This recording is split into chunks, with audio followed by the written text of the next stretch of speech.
One day in the summer, several years ago, I was eating lunch at church with my family, and after lunch, Rachel was going to take all but one of the children home. One child was going to stay with me for the afternoon. The child was around 4, and while we were eating lunch, Rachel suggested that I take him to get a milkshake that afternoon as a treat. We didn't think he was listening, but we were wrong.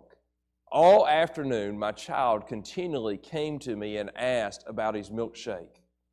I would continue to say, a little bit later we'll get it, but every 15 minutes he kept coming back asking about his milkshake. I would tell him, when we are done, we'll go get it. We finally left the church to go get the milkshake, and I thought, surely on the way to get the milkshake, he's done asking. But I was wrong again.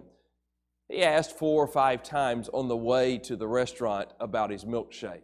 While I paid for the milkshake, received the milkshake, and put the straw in the milkshake, he continually asked me about his milkshake. I finally called Rachel and I told her, "You owe me for mentioning that milkshake in front of the child." My child was not letting the thought of the milkshake slip his mind. He had a desire for something that he would not let go of. In John 15, Jesus has talked to his followers about abiding in him and letting him produce fruit in them. As we continue in this passage, we see motivation to bear fruit. John 15:9, he said, "As the Father hath loved me, so have I loved you.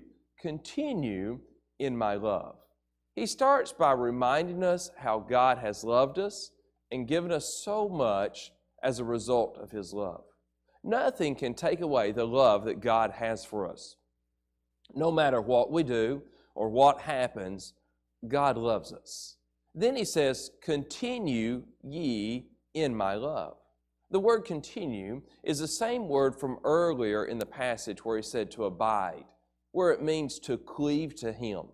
It means to not let it depart. We ought to never forget his love for us and our love for him. His love for us should stay a focus in our lives and produce a response of love.